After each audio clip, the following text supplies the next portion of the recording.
Me llamo Eulalia Morales. Tengo 67 años. Esa mañana, mis manos andaban más lentas de lo habitual. Las articulaciones se me ponían tiesas como siempre cuando el frío se colaba en la casa antes del amanecer. Pasé un trapo húmedo por la barra, tratando de borrar una mancha de avena que Rafael había derramado antes. La cuchara con la que raspaba el borde seco se me resbaló y dio un golpecito contra la estufa. Me agaché, apoyándome con una mano en la barra, las rodillas doliéndome como siempre me recordaban la edad que cargo. No oí a Sandra hasta que ya estaba en el marco de la puerta. Su voz me llegó primero, filosa, demasiado fuerte para una cocina que aún olía a sueño. «Suelta esa comida, vieja. ¿Quién te dio permiso de tocar eso antes de que pudiera enderezarme del todo?» Me agarró la muñeca con fuerza. La presión repentina hizo que la cuchara se me escapara de los dedos. Cayó y rebotó en el azulejo con un sonido hueco y vergonzoso. Me quedé tiesa ahí parada. El calor se me iba de la cara como si alguien hubiera abierto una ventana al invierno de afuera. Sandra respiraba rápido, como si hubiera bajado corriendo las escaleras. Llevaba sus leggings de ejercicio y esa chamarra ajustada que le gustaba subirse hasta la barbilla. El cabello lo traía tan jalado en una coleta que le levantaba las cejas en una expresión de enojo permanente. «Te dije que no tocaras mis recipientes», dijo, pasando a un lado para abrir el refri de un tirón. «Siempre haces un desastre». Rafael estaba sentado en la mesita de la cocina, con los hombros encogidos, mirándome de reojo, sin saber si meterse o quedarse callado.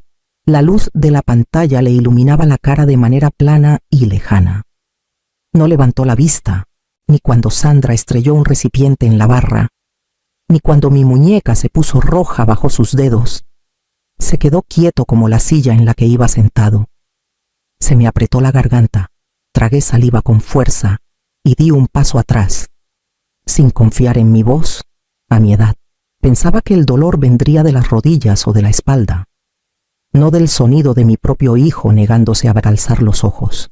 Sandra murmuró algo entre dientes y se fue hacia el pasillo. Rafael por fin se levantó. Tomó su termo de viaje, todavía evitando mi cara. Se fue sin decir palabra. La cocina se sintió más fría después de que se fueron, como si la habitación misma se hubiera apartado de mí. Me froté el punto adolorido de la muñeca y traté de calmar la respiración. Algo dentro de mí se movió, chiquito pero seguro. Había vivido en esta casa más de 3 décadas, pero de pronto parecía que cada rincón le pertenecía a alguien más. Alcancé la cuchara caída y el dolor en las rodillas me recordó otra vez cuánto tiempo llevaba doblándome para caber alrededor de los demás. Fue el primer momento en que empecé a entender que algo en mi vida estaba girando, despacio, pero sin remedio, hacia un borde que ya no podía ignorar. Me quedé ahí parada sosteniendo la cuchara, sabiendo que el capítulo 2 de mi vida ya había empezado. Cuando pienso en esta casa, nunca es la cocina ni el pasillo lo que llega primero, es la voz de Daniel. Solía decir un día, Lala, este lugar será el rincón más seguro del mundo. La compramos a principios de los 80, 2 chamacos contando centavos en una lata de café encima del refri. Daniel trabajaba de estibador en el puerto de Veracruz, jalando cuerdas y contenedores, hasta que la espalda se le ponía tiesa al final de cada día. Yo llevaba los libros en la cooperativa de crédito en la avenida 5 de Mayo, aprendiendo el idioma de las hipotecas y las tasas de interés antes de que la mayoría de la gente de mi edad supiera que era una escritura. Ahorrábamos durante años. Cada parche en el techo, cada mano de pintura, cada escalón que crujía.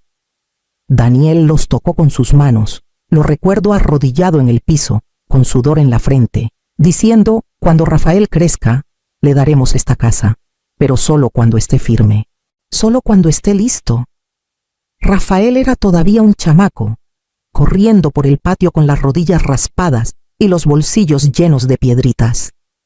Yo me paraba en la puerta trasera, viendo cómo Daniel lo alzaba bien alto, oyendo cómo su risa se derramaba por el césped. Daniel se murió demasiado pronto. La casa se quedó callada de una manera que no podía soportar.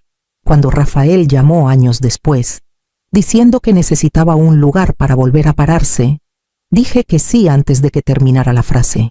Pensé que el sonido de pasos arriba suavizaría el vacío. Luego trajo a Sandra. El cambio fue chiquito al principio. Su voz resonaba demasiado fuerte por el pasillo. Me corregía cómo cargaba el lavavajillas. Bajó la silla vieja de Daniel al sótano sin preguntar. Cuando abrí la boca para quejarme, Rafael me cortó con un cansado «Ma, por favor, déjalo pasar». Ese fue el momento en que sentí que el equilibrio dentro de estas paredes se inclinaba lejos de mí, como si la promesa de Daniel se escurría por las tablas del piso. Rafael siempre evitaba los pleitos. Hasta de chamaco se congelaba cuando subía la tensión en un cuarto. Yo pensaba que significaba que tenía un corazón suave.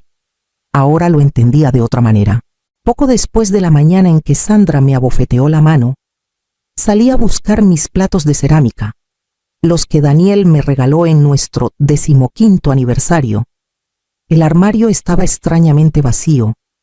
Encontré el juego envuelto en periódico y empujado detrás de unas cajas en el sótano. Cuando subí un plato, Sandra me bloqueó la puerta. «Están astillados», dijo. «Los guardé por una razón». «No están astillados», respondí bajito. «Me gustaría usarlos». Cruzó los brazos. «Ahora tenemos un sistema. Por favor, deja de cambiar las cosas». Rafael estaba junto al fregadero, enjuagando su termo. Me miró un momento. Luego a ella. Vi la pausa. El lugar donde un hijo podría meterse. Podría defender a su madre. En cambio dijo «Ma, tal vez déjalo». A Sandra le gustan las cosas de cierta manera. Más tarde esa tarde le pregunté, «¿Me ayudas a subir la silla de Daniel otra vez?» Rafael se frotó la nuca. «Sandra piensa que abarrota la sala. No empecemos eso de nuevo». No me miró a los ojos. Mis manos se apretaron alrededor del brazo de la silla y sentí que algo dentro de mí se doblaba calladito, como una página que voltean sin mi permiso. 2 días después de que Sandra me abofeteó la mano, caminaba por el pasillo con una canasta de toallas. La voz de Sandra flotaba desde la sala, filosa e impaciente. Me detuve sin querer. «Está demasiado vieja para estar aquí». Soltó al teléfono. «Necesitamos sacarla. Esa equidad es nuestro futuro y Rafael merece una oportunidad real de estabilidad». Apreté más la canasta. La palabra equidad retumbó en mi pecho. El tono de Sandra se suavizó de repente, casi meloso. Lo sé. El mercado está fuerte. Si nos movemos rápido, podemos ponerla en venta para la primavera». Se me cortó el aliento. ¿Poner qué en venta? Un momento después, bajó la voz, pero igual la oí. «El lugar de residencia asistida dijo que tienen espacios. Podemos mudarla desde el mes que viene. Se adaptará». Las rodillas se me aflojaron. La canasta de toallas me apretaba el estómago. Sandra caminaba de un lado a otro frente al sofá. No firmará por las buenas. Rafael puede convencerla, o necesitaremos ayuda legal para asegurar la firma. El agente dice que es común. El pulso me retumbaba fuerte en los oídos. Sandra colgó y fue a la cocina. La seguí despacio, necesitando apoyarme en el marco de la puerta. Puso el celular en la barra y se volvió para preparar café. Un zumbido leve iluminó la pantalla. No quise mirar. Mis ojos encontraron las palabras antes de que pudiera apartar la vista. «Una vez que la metamos en la residencia, la casa es nuestra». «Ya se lo dijo Rafael». Sandra miró hacia la barra. Me aparté rápido, fingiendo acomodar la canasta de toallas. Pasó a mi lado sin decir nada, tarareando bajito, como si no acabara de borrar las últimas 3 décadas de mi vida con una sola plática. Cuando salió del cuarto, mi mano flotó sobre la barra. El celular seguía ahí. El mensaje todavía brillando. Los dedos me temblaban mientras me daba la vuelta. Fui a la silla vieja de Daniel en el sótano y me senté despacio. Las manos me temblaban tanto que tuve que apoyarlas en las rodillas. Primero me llegó el miedo, frío y filoso, pero debajo algo más empezó a subir. Se sentía viejo y conocido, como un músculo que había olvidado cómo usar. Sandra quería mi casa. Quería mi vida ordenada, empaquetada y mudada sin mi opinión. A los 67, no esperaba que me trataran como si fuera invisible. Cerré los ojos y dejé que el temblor se calmara. Algo dentro de mí se estaba moviendo, callado pero seguro, como si la voz de Daniel me alcanzara a través de todos los años. Ellos habían hecho su plan, solo que no tenían idea de que yo ya estaba empezando el mío. Esa tarde me paré en el baño, agarrando el borde del lavabo. El espejo mostraba a una mujer con el cabello gris recogido demasiado apretado, arruguitas suaves en las comisuras de la boca y ojos que parecían mayores de 67. Toqué el moretón leve en la muñeca por la bofetada de Sandra. La piel ahí se sentía más delgada que papel. Abrí el gabinete debajo del lavabo, buscando una toalla limpia, y en cambio mi mano rozó una caja polvorienta que no había tocado en años. La saqué y la llevé a mi cuarto. Adentro había pedazos de una vida que casi había olvidado, mi certificado de la cooperativa de crédito de 1992, el cuadernillo de capacitación hipotecaria del que enseñaba, un montón de muestras de documentos notariados que practicaba en las noches después de que Rafael se durmiera. Levanté el cuadernillo, sintiendo su peso. Solía guiar a parejas por préstamos de más de 200,000 pesos, calmando sus miedos, explicando cada cláusula en lenguaje sencillo. Conocía escrituras, firmas, restricciones de transferencia. Sabía exactamente cómo una familia podía perder una casa o protegerla. El pensamiento llegó despacio, pero firme. Yo sé más de papeleo de propiedades que ellos jamás. Mi voz fue apenas un susurro. Basta. La palabra se acomodó en el cuarto como una piedra que cae al agua. Chiquita, pero irreversible. A la mañana siguiente, salí de la casa antes de que Sandra o Rafael bajaran. El aire frío me picaba las mejillas, pero se sentía más limpio que cualquier cosa dentro de esas paredes. Manejé hasta la cooperativa de crédito donde trabajé más de 20 años. El edificio de ladrillo parecía más chico de lo que recordaba, pero cuando entré, el olor a papel y tóner se sintió como pisar una versión vieja de mí misma, Eulalia. Me volteé y ahí estaba Maggie Ruiz, ahora gerente de la sucursal, con el cabello entrecano. Corrió hacia mí, envolviéndome en un abrazo que no esperaba. Hace una eternidad, dijo. ¿Qué te trae por aquí? Dudé solo un momento. Necesito ayuda con unos registros de propiedad. Sus ojos se suavizaron. Leyendo más de lo que dije, me llevó a su oficina. Cerrando la puerta, en minutos estaba sacando registros en su pantalla. Tu nombre es el único en la escritura, dijo. Daniel nunca agregó a Rafael, como platicaron hace años. Junté las manos para calmarlas. Entonces legalmente la casa es mía, completamente tuya, confirmó Maggie. Nadie puede firmar nada sin tu consentimiento. Sentí que algo se aflojaba en mi pecho, como si una cuerda se hubiera roto. Maggie me ayudó a abrir una cuenta nueva, separada de cualquier cosa ligada a Rafael. Escaneó mis documentos, configuró copias digitales seguras e imprimió todo prolijo. ¿Quieres poner una restricción en el título?, preguntó. Podemos archivar una nota que impida cualquier refinanciamiento o venta sin tu aprobación en persona. Sí, dije. Por favor, hazlo. Cuando terminamos, tomo mis manos. Eulalia, ¿estás segura en casa? La pregunta casi me rompe. Asentí despacio. Lo estaré. De ahí, caminé a una pequeña oficina legal en la avenida Reforma, donde un viejo abogado, el señor Blanco, todavía ejercía. Había notariado mi testamento años atrás. Eulalia Morales, dijo con una sonrisa, ajustándose los lentes. ¿A qué debo este gusto? ¿Necesito notariar un documento? Dije. Varios. En realidad, revisó el formulario de restricción, la confirmación de propiedad y una declaración simple de mi intención de mantener control exclusivo de la propiedad. Te estás protegiendo, dijo, mientras sellaba cada página.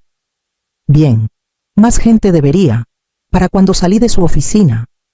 El sol había subido más y mis manos temblaban, no de miedo, sino del regreso firme de un propósito, de vuelta en casa. Me moví callada por la casa. En mi cuarto, saqué una maletita pequeña. Empaqué solo lo que importaba, una foto enmarcada de Daniel, 3 mudas de ropa, mis medicinas y los documentos que había asegurado. Todo lo demás podía quedarse. Cerré la maleta con un sonido seco y definitivo. La casa a mi alrededor zumbaba con las rutinas de Sandra, los pasos de Rafael, la vida que habían reclamado como suya.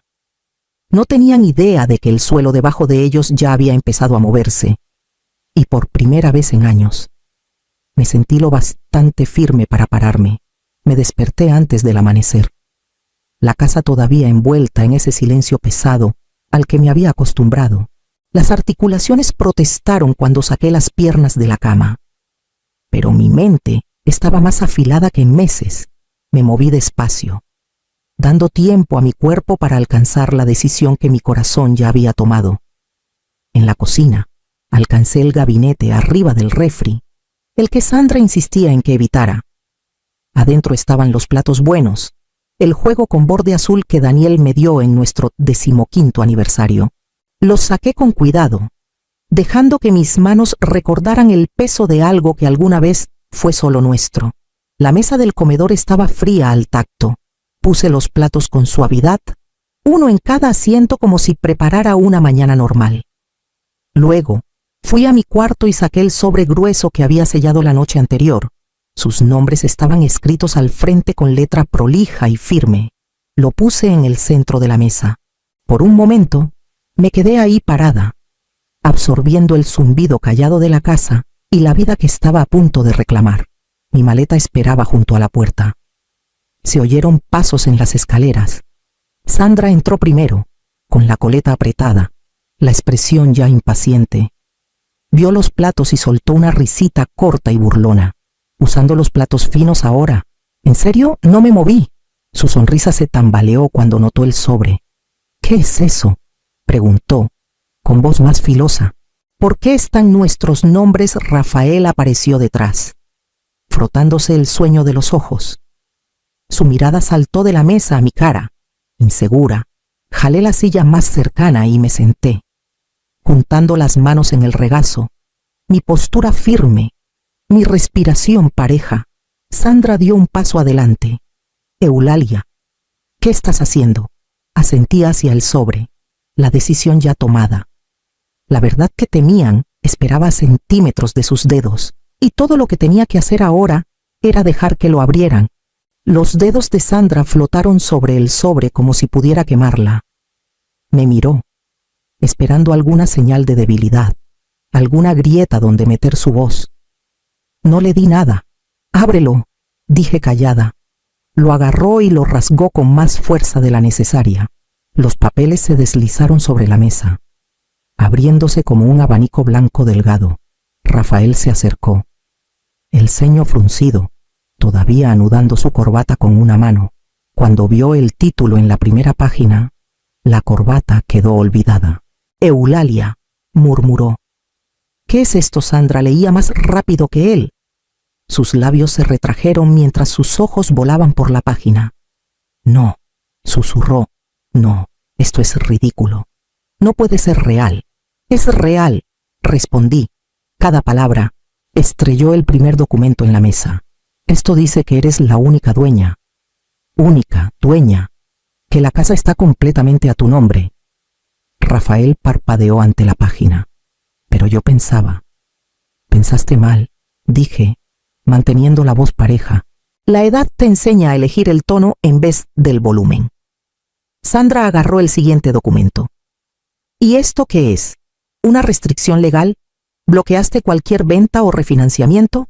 «Lo hice», contesté. «La semana pasada». Su respiración se cortó de furia. «No puedes simplemente...» «Puedo», dije suave, «porque es mía». Alcanzó la tercera página. Cuando sus ojos llegaron al título, la cara se le puso pálida. Rafael se inclinó sobre su hombro. «Un aviso de 30 días», susurró, «para nosotros para dejar la propiedad». Sandra se volteó hacia mí. ¿Nos quieres echar? ¿A nosotros? Después de todo lo que hemos hecho por ti. Sentí la ridiculez de esas palabras asentarse en algún lugar profundo. Donde antes dolía, ya no. Les doy 30 días, ni uno menos, dije. Tiempo de sobra. No puedes hacer esto, gritó Sandra. Construimos una vida aquí. Yo construí esta casa. Corregí. Con Daniel, antes de que ninguno de ustedes supiera qué era la responsabilidad. Rafael tragó saliva. Confusión y vergüenza pasando por su cara. Ma, solo pensábamos que necesitabas ayuda. Nunca preguntaron qué necesitaba. Dije, sin dureza. Solo decidieron. Sandra barrió los papeles en un montón desordenado, las manos temblándole de rabia. Te vas a arrepentir. Estás cometiendo un error. Tomé la última hoja que no había tocado. Mi carta. Se la entregué. Esto lo escribí para ustedes. Dije. Léelo cuando tu voz esté más callada. Sandra miró la página doblada como si fuera un arma. Fui al vestíbulo. Mi maletita pequeña esperaba donde la dejé. La misma que usaba para viajes de fin de semana con Daniel por la costa de Guerrero. Rafael dio un paso. Ma. ¿A dónde vas? ¿A algún lugar donde me necesiten? Dije. A algún lugar donde no me hablen como si fuera una carga vieja. Me miró. Los ojos húmedos. La boca abriéndose y cerrándose alrededor de palabras que no podía decir. Sandra gritó algo detrás de él, pero ya no escuchaba. La puerta se sintió ligera en mi mano cuando la abrí. Nadie me detuvo. El departamento era pequeño, pero era mío. Las ventanas daban al lago de Pátzcuaro, y en las mañanas tempranas el agua atrapaba la luz de tal manera que todo el cuarto parecía despierto antes que yo. Puse mi maleta en la esquina y me senté al borde de la cama angosta, dejando que el silencio se acomodara. Era un silencio tranquilo, uno que no había sentido en años, en unos días. Me uní al centro de adultos mayores a 2 cuadras. La directora preguntó si alguien podía ayudar a un grupo de viudas a entender las tasas de interés de sus hipotecas. Y levanté la mano sin pensar. Trabajé en una cooperativa de crédito por décadas. Le dije, pronto estaba dando clases de presupuestos 2 veces por semana. Sus preguntas me recordaban a la mujer que solía ser, firme y útil. Empecé a caminar todas las mañanas por el lago. Las rodillas se quejaban, pero el ritmo calmaba mi respiración y mis pensamientos se sentían más calientitos en el pecho. 3 semanas después, Rafael apareció en mi puerta, los ojos hinchados, la voz suave. Ma, lo siento, no vi lo que estaba pasando. Lo sé, dije. Ver toma práctica. Asintió, pero no lo invité a pasar. Sanar a los 67 va despacito.